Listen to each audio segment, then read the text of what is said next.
Hello friends, today we are going to start about the endocrine function of the pancreas. Today we are going to discuss in detail about insulin and diabetes mellitus. Right? So first thing first, what are the questions that are already asked from this very topic? These are the list of the questions that describe the control of blood glucose level by hormone, describe the function and disorder of the insulin, describe the action and regulation of the secretion of insulin, and enumerate the hormonal secretion of the pancreas and discuss the function and regulation of insulin and the glucagon. That is asked as a short question and remaining are the long question. Now before we start our discussion, let's understand the pancreas in a quick manner. Anatomy of the pancreas, the anatomy that you are going to learn in detail in the anatomy, but the thing that we are need to understand in this very topic is that pancreas is the retroperitoneal organ. It is situated posterior aspect of the abdomen. It is a retroperitoneal organ, and if you enlarge the pancreas, it will be look like this, right? So as far as this pancreas is concerned, it has a head, it has a body, it has a tail, and this entire pancreas is made up of two structure. One is the endocrine portion and another one is the exocrine portion. Now this exocrine portion, it is shown in the orange colored, all these acini and duct, and they are going to eventually secrete the digestive juice, and the remaining portion is that this violet color cluster of cell that is shown in this diagram, but this cluster of cell is actually more in number at the tail portion. That violet color portion is actually the endocrine aspect of the pancreas, and they are known as the islets of the Langerhans. That cluster of cell is known as islets of the Langerhans, and that cluster is eventually secrete insulin, glucagon and other hormone. Got it? Now let's understand these islets of the Langerhans in detail. See, as far as the number is concerned, pancreas has about 1 to 2 million of the islets of the Langerhans. Out of that, it actually consists of 2% of the volume of the entire pancreas. So you can remember as a 2% of the volume of the pancreas and 2 millions in number. Got it? Now there are list of the cell that is present inside this Langerhans, islets of the Langerhans. If you enlarge this single islets of Langerhans, it will be look like this, and it has a 5 type of cell. In most of the book they given as a 4 different cell, but let me give you one more type, that's the epsilon cell. So you guys already know this thing. Islets of Langerhans have a beta cell, alpha cell, delta cell and the F cell, and the new one is the epsilon cell, E cell. Now as far as the beta cell is concerned, it secrete insulin and amylin. Alpha cell will secrete glucagon, delta cell will secrete somatostatin, F cell or PP cell is secrete pancreatic polypeptide, and this epsilon cell is eventually secrete ghrelin, right? The role of ghrelin, you guys are already know that is role in the food intake and regulation of the food intake, secretion of the growth hormone that we are discussing in our growth hormone lecture. Ghrelin has a stimulatory effect on secretion of the growth hormone. Now as far as the amylin is concerned, if you guys wondering the action of the amylin is going to decrease the secretion of the insulin. Yes, amylin and insulin both are secreted by the same cell, beta cell, and yet secretion of amylin is eventually decrease the secretion of insulin. Second action, it reduce all the thing that you guys remember, reduce food intake, it reduce glucagon secretion as well, it reduce gastric emptying. So you can easily remember the function of the amylin. It reduce gastric emptying, it reduce glucagon secretion, it reduce insulin secretion, it reduce food intake. Now let's understand the relation of this cell with each other.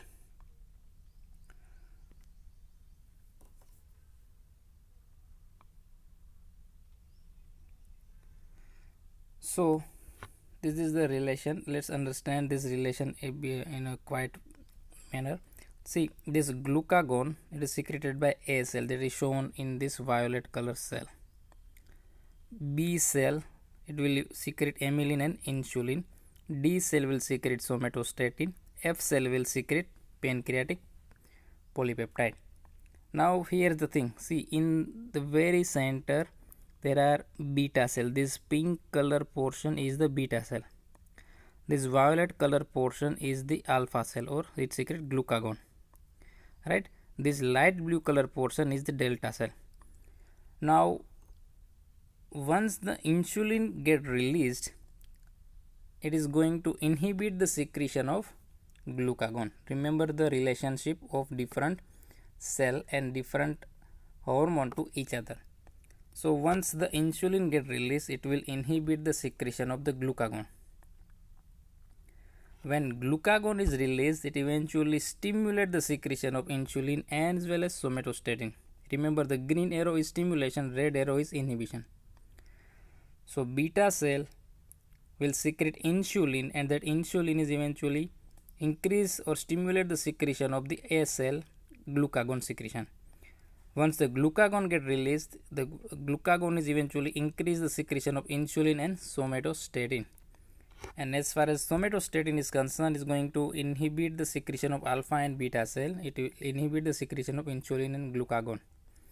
If you remember the relationship up to that limit, that's okay, but good students will also know that pancreatic polypeptide will also inhibit the remaining endocrine pancreas secretion. So pancreatic polypeptide will inhibit secretion of insulin and secretion of somatostatin.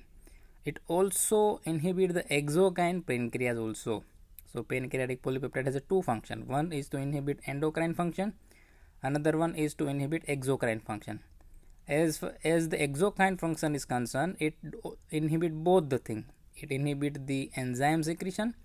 It also inhibit the bicarbonate secretion. Right? It also inhibit the gastric acid secretion from GI tract and also inhibit the gastric motility. So eventually this pancreatic polypeptide is going to increase the time for assimilation of the food. And the last one is the amylin. What amylin do? That we already discussed in our previous slide. Amylin will decrease the secretion of insulin. Clear? Now the thing that you need to remember is that the relation of insulin glucagon. Right? Insulin is going to inhibit the glucagon secretion. Glucagon will stimulate the insulin secretion. Somatostatin will eventually inhibit both insulin and glucagon. Glucagon is going to stimulate both insulin and somatostatin secretion. Now before we start our actual discussion of the insulin, let's understand the history of the insulin. See, the discovery of the insulin is a milestone as far as the humankind is concerned. See, before, once the person is suffering from diabetes type 1, the life expectancy of that particular person is about 2 to 3 months. After that, person will eventually die. So this insulin discovery is very much important. See, the Nobel Prize will be given to this man, Banting and McLeod. And then Banting share his Nobel Prize with the best, and McLeod will share his Nobel Prize with Colif. Why they share? Let me give you a brief history of that particular events. See, this Banting first came across to the McLeod and say that he is supposed to want to perform an experiment on the pancreas of a dog. So this McLeod will give the student, yes, best is a student, medical student first year, it give a best to Banting to assist the Banting. Eventually the Banting and best try to first extract remove the pancreas from a dog, then they will grind the pancreas and then they inject that substance or extract to the dog for a few times. So what they notice? They notice that when the pancreas is removed from the dog will show the symptom of diabetes, and the pancreas then, when they inject the extract of pancreas to the dog will remain regain health. Right now, what the Colib do? Now, what the Colib do? Colib is actually a biochemist. It joined the research, and what Colib do? Colib will purify the insulin out of the pancreas extract. Got it? So eventually, Benting and Best has a confidence that insulin are ready for their first human trial. So they first inject the insulin in themselves. They experience the weakness and dizziness that are the sign of the hypoglycemia. And in 1922, the boy known as Leonard Thompson, this is the boy Leonard Thompson, after giving insulin, this boy is actually suffering from the diabetes type 1. After giving insulin, the Leonard Thompson will regain its health, and it actually live for 13 years. Yes, 1-3. And before that, in discovery of the insulin, once the patient is suffering from type 1 diabetes, that person might live only for months. Got it? So this is the importance of the discovery of the insulin. Now let's discuss the insulin in detail. Let's discuss the structure of the insulin. Now, as far as the structure of the insulin concerned, insulin is a polypeptide hormone, so it has an amino acid chain like this. So you can notice that there are two color chain. One is this pink color, another one is the green color. This green colored chain is known as a C peptide, and these two pink colored chain that is connected via this green peptide, this green chain, the C peptide, this pink color portion is actual insulin. So in beta cell, the secretory vesicle contains these two things. One is C peptide and another one is insulin. So initially this C peptide is actually attached with the insulin. That's why I show you this figure first. After that, they detach from the insulin. So insulin is made up of two polypeptide chain, and the number of total amino acid is 51. So both the polypeptide chain, it has a 51 amino acid arranged in two polypeptide chain, and both the polypeptide chain are have a disulfide bond. They are connected with each other by disulfide bond. And the shorter one, the upper chain, is the A chain. Upper one is the A chain that has a 21 amino acid, and remaining 30 amino acid, this chain is known as the B chain. So in this diagram, this upper one is the A chain, this lower one is the B chain. Now, how the insulin is synthesized? In the same fashion as the protein synthesis will take place, insulin synthesis will occur in the same fashion as the protein synthesis. So no need to remember any new steps in synthesis of the insulin. Same fashion, nucleus, inside the nucleus that form mRNA, it goes to rough endoplasmic reticulum. Over the ribosome, it make a protein, then it eventually reach to the Golgi apparatus, and after that packaging, Golgi apparatus will make a secretory vesicle, and when times come, this vesicle is eventually fused with the cell membrane and going to release the enzyme, the insulin, right? So the steps are very similar as the protein synthesis, synthesized on ribosome, and same as other peptide hormone, it is synthesized as a precursor molecule known as pre-proinsulin, and this pre-proinsulin does not have 51 amino acid but more or less double that amino acid. It is 108 amino acid sequence. This pre-proinsulin is eventually entered inside the endoplasmic reticulum, and inside this endoplasmic reticulum, it cleave the pre-sequence of the proinsulin and made proinsulin, and this proinsulin has a 86 amino acid sequence. Then this proinsulin will enter inside this Golgi apparatus, and eventually it cleave this pro segment from insulin, and actual insulin will be formed that has a 51 amino acid, and also it also has a C peptide. So as you guys know that inside the secretory vesicle, one insulin molecule and one C peptide is present. So this is the example that the total number of C peptide is exactly the same that total number of insulin. So the if we measure this C peptide that is secreted inside the circulation, it entered inside the circulation, it eventually give us an idea about how much amount of the insulin is produced endogenously. So the C peptide is also used for the index of the production of the insulin. Alright, so now let's discuss some of the facts that you need to remember. This one, insulin has a many one in its important points. So first one is insulin was the first protein whose structure was completely sequenced, and that man who sequenced the entire insulin amino acid sequence is this Sanger. Yes, the Friedrich Sanger. It also get a Nobel Prize in chemistry. Second one, insulin is the first protein that can be produced commercially. Third one is that pork insulin has only one amino acid different from the human insulin.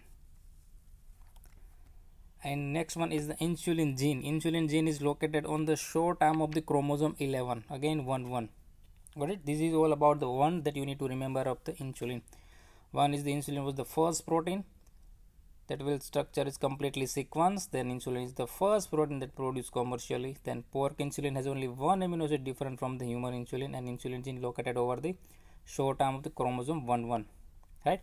Now let's discuss about the half-life. Insulin has a half-life of 5 minutes. See, this 5 minutes is the half-life of insulin. After the 5 minutes, insulinase enzyme will degrade the insulin inside the liver. Now second half-life is the receptor of the insulin that is present over the tissue. Half-life of the receptor is 7 hours. So this is the difference. Half-life of insulin is 5 minutes and half-life of insulin receptor is 7 hours. As far as the normal level is concerned, in fasting, insulin level is 0 to 70 microunit per ml.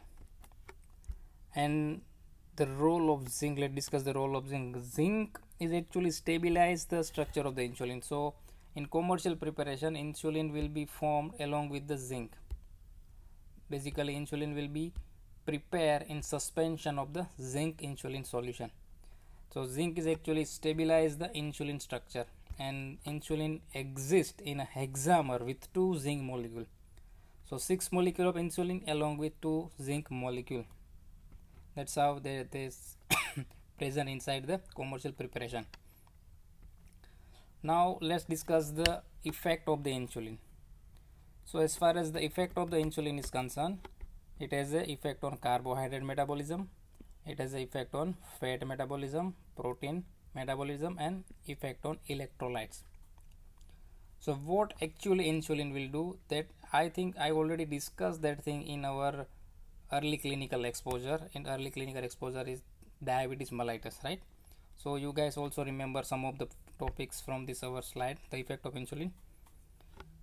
What insulin do? Insulin will cut the carbohydrate, then it favors fat, then it promote protein synthesis, and finally keep potassium in cell. So remember the sequence: CC cut carbohydrate, FF favor fats, means it favors the lipogenesis and it prevent the lipolysis, promote protein synthesis, PP, and this KK keep potassium in cell. Insulin has also effect on other electrolytes, but the potassium is the most important one. So you need to remember about potassium. What insulin do? Insulin will keep the potassium inside the cell, so it increase the potassium influx inside the cell. Now let's discuss one by one effect on the carbohydrate. What insulin will do in the carbohydrate? Insulin will, as we all know, it will decrease the blood glucose level. But how the insulin will decrease blood glucose level? Insulin will do 3 things. First thing, it will increase the uptake of the insulin inside that particular target cell. So increase transport of glucose from circulation inside the target cell. That thing is known as uptake of the glucose. Second thing, after uptake of the glucose inside the cell, insulin increase the use of that glucose inside that cell. And next thing is that once the cell is used insulin and remaining glucose, if the cell is used all the glucose and remaining extra glucose that is present inside that cell, it increase the storage of the glucose. Got it? So what insulin do? Insulin first increase uptake of the glucose, then increase use of the glucose, and if there are more amount of glucose that already the cell is actually needed, then this extra amount of glucose is going to stored inside the cell. Now this three effect is especially on the three organ. One is the heart, second organ is the muscle, and the third organ is the adipose tissue. Remember, these three organ or these three tissue will used insulin for these three function: uptake, use, and storage. To remember this three tissue, I will show you one picture. You can easily remember the insulin, the target organ of the insulin for the rest of your life. Yes, she is the actress Hema Malini. So you need to remember Hema. H-E stands for heart, M stands for muscle, A stands for adipose tissue. So what insulin do? Insulin will decrease blood glucose level by increase uptake, increase use, and increase storage of the glucose in Hema, heart, muscle, and adipose tissue. Now here's the thing, how insulin will decrease blood glucose level in detail. So first thing, I will already tell you that insulin will increase the uptake of the glucose in target cell, Hema, heart, muscle, and adipose tissue. How it will increase the uptake? By inserting a channel that transport the glucose, that is known as GLUT4. Remember the GLUT4. What insulin do? Insulin increase it insert the GLUT4 into the cell membrane of the target tissue. How insulin will insert this GLUT4 into cell membrane? It is by PI3 kinase pathway. Now what is this PI3 kinase pathway? We are going to discuss once we discuss when we learn the mechanism of action of the insulin. So don't worry, we are going to cover this PI3 kinase pathway. Right, so first thing, it increase uptake of the glucose. Second thing, it increase utilization of the glucose. Right, so what insulin will do? Insulin will promote the glucose utilization. How insulin promote glucose utilization? First thing first, insulin causes glycolysis. Another thing, once the glucose will be present more than the tissue is actually utilized, that glucose is going to eventually stored as a glycogen. So insulin promote the glucose utilization by two things. One is glycolysis, breakdown of the glucose. Another one is making the polymer of the glucose, that is glycogen, by making glycogen. Now the third one is decrease glucose production. How it increase glucose production? How insulin will decrease glucose production? By two things. First, it inhibit the formation of new glucose. Obviously, insulin will inhibit or decrease gluconeogenesis. Insulin will inhibit production of new glucose. Second thing, insulin will inhibit the glycogenolysis. It prevent the breakdown of glycogen. So what insulin will do? Insulin first causes glycogen synthesis. It increase the synthesis of the glycogen. Second thing it will do is it inhibit the glycogenolysis. This is how insulin will decrease the blood glucose level. First, it will increase the uptake of the glucose, then it promote the glucose utilization, then it will decrease the glucose production. Right, now here's the thing, how insulin will inhibit the gluconeogenesis. How insulin will inhibit this last step, the gluconeogenesis. Remember this. If you do not remember the enzyme, that's okay. If you need to remember the enzyme name is PepsiK. Insulin will decrease the transcription of enzyme PepsiK. What is PepsiK? PepsiK is phosphoenol pyruvate carboxykinase. Insulin will decrease the transcription or the production of this PepsiK enzyme. That enzyme is one of the enzymes that is responsible for gluconeogenesis. Now, how insulin will inhibit the glycogenolysis? The next one. How insulin will inhibit the glycogenolysis? The answer is that it inhibits the glycogen phosphorylase. Now what the phosphorylase will do? Phosphorylase causes splitting of the glycogen into glucose phosphate. Remember my word. What phosphorylase do? Phosphorylase cut the polymer of the glucose, that is glycogen, and release the glucose, and that glucose still have a phosphate molecule attached to it. Alright. Now as long as this phosphate molecule attached to the glucose, glucose will not release inside the circulation. It will not it does not have a capacity to leave the cell as far as the phosphate molecule is attached to the glucose, right? So what insulin will do to decrease blood glucose level? It increase uptake, it promote utilization and decrease glucose production. Now here the thing, how insulin will promote glucose utilization, this middle portion, how insulin will promote glucose utilization. So insulin will promote the glucose utilization by two things that we already mentioned, the glycolysis and glycogen synthesis. How insulin will increase glycolysis? It by stimulating the different glycolytic enzyme, obviously. So there are the list of the glycolytic enzyme that you need to remember. All are kinase. Remember this simple formula. These three enzymes are the kinase. First is the glucokinase, second one is the pyruvate kinase, and last one is phosphofructokinase. So insulin will increase glycolysis by stimulating glycolytic enzyme. They are glucokinase, pyruvate kinase and phosphofructokinase. Then it increases the glycogen synthesis. How they increase glycogen synthesis? By stimulating the single enzyme known as glycogen synthase. See the name of the enzyme, it is glycogen synthase. Now let's discuss the effect of insulin over the muscle. So as far as the resting muscle is concerned, without exercising, the muscle is use fatty acid for the energy, and membrane is very slightly permeable to glucose because they do not have GLUT4 transporter over the cell membrane. Now under two condition, muscle will use large amount of glucose. That condition is, first is the exercise, and second one is after meal. So obviously after meal there is secretion of the insulin. Insulin will insert the GLUT4. But why during exercise muscle use glucose? Because during muscle contraction there is a translocation of the GLUT4. Now why during muscle contraction there is a translocation of the GLUT4 will take place? That we are going to discuss in our next slide. And few hours after the meal, muscle will use the glucose because of there is increased secretion of the insulin, and that insulin is going to transport or translocate the GLUT4 over the cell membrane, right? Now let's discuss how the muscle contraction will increase translocation of the GLUT4, this one.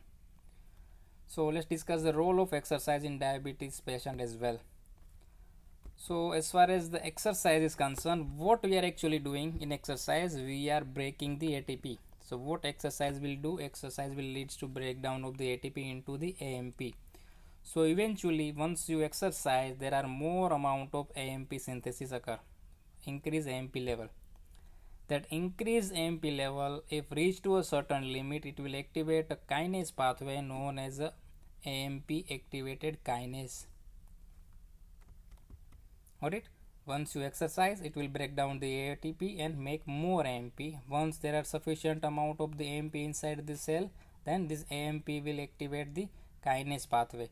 Now this AMP activated kinase pathway will insert the GLUT4 into the muscle membrane, and eventually glucose will enter inside the cell. So eventually there is decreased blood glucose level. And exercise, there are another function, another use of the exercise also increase the insulin sensitivity to its receptor. So basically if you do exercise, it will decrease the insulin resistance. So that's why we advise to diabetes patient to do exercise. So exercise is beneficial to diabetes mellitus patient. So there are chances that in exam the examiner might ask you a comment like that, exercise is beneficial to the diabetes mellitus patient. It is not actually asked, but there are chances that examiner will set such kind of comment, and you have to answer in such a manner that you have to give two reasons why exercise is beneficial. One reason is exercise will leads to activate the AMP activated kinase pathway, and the next one is exercise increase insulin sensitivity to its receptor. Got it? Now what will insulin do if there is more amount of glucose? If there is what insulin will do to excess glucose? So in our earlier slide we already discussed that insulin first increase the uptake of the glucose, then insulin will increase use of the glucose, and then if there are more amount of glucose, then insulin will eventually convert the glucose into glycogen. But this conversion of glucose into the glycogen, they also has a limit. Once that limit is reached, that more amount of glucose is eventually converted into fatty acid. So what insulin do? It increase the conversion of extra amount of glucose into the fatty acid, where when the quantity of the glucose entering inside the liver cell is more, then it can be stored as a glycogen. And insulin promote the conversion of all this extra glucose into fatty acid. How it will increase the fatty acid? How will stimulate? By stimulating three enzymes. One is the fatty acid synthesis. Actually we are going to learn in our next lecture. So right now remember that insulin will increase the conversion of extra glucose into fatty acid. So insulin will first convert the glucose into glycogen, then when the glycogen limit is reached, the formation of glycogen limit is reached, then insulin will convert the rest of the extra glucose into fatty acid. Now how the glucose is released in between meals? How the glucose is released in between meals? So between meals what happens? Blood glucose level will fall eventually to the low level. So as far as the blood glucose level fall, it also decrease the insulin secretion. The decreased insulin secretion will reverse all the action of the insulin that we listed earlier, right? Once the insulin level is low, all the action of the insulin will be cancelled, right? So what will happen? Stop further synthesis of the glycogen. It will decrease the further polymerization of the glucose.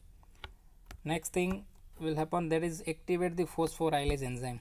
I told you the function of the phosphorylate enzyme, right? Phosphorylase will split the glycogen into glucose phosphate. It does not split glycogen directly into glucose, right? Once the phosphorylate is activated, it cleave the glucose polymerization, the glycogen, it split the glycogen and make glucose phosphate, release glucose phosphate. Still phosphate radical is attached to the glucose. Now as long as this phosphate radical is attached to the glucose is not allowed to diffuse back inside the blood. So there is activation of another enzyme, that is glucose phosphatase. That glucose phosphatase will split the phosphate away from the glucose, and now glucose is go inside the circulation. So what happens first there is decreased synthesis of the glycogen, then there is a cleavage of the glycogen into glucose phosphate, and then there is a splitting of the phosphate radical away from the glucose to make a free glucose. Got it? And then this glucose will eventually enter inside the circulation. Now there are certain tissues, certain organs that do not use insulin or do not need insulin to glucose uptake. Glucose will enter inside that particular cell without insulin, even in the absence of insulin. The first organ is the brain. So brain used only glucose for its energy. It's not like muscle, they first use fatty acid and then when the insulin in sufficient amount, then it use glucose. Brain is the tissue that use only glucose for its energy. Brain cells are permeable to glucose all the time, even without effect of the insulin. Second tissue is the germinal epithelial of the gonads. Germinal epithelial of the gonads. There is testis, right? And the third one is retina. That is not mentioned in this slide, but I remember that third one is the retina. So brain, testis and retina, they are going to use glucose even without help of insulin. That's it. Now in next lecture we are going to learn how the insulin will affect the fat metabolism. Okay, thank you.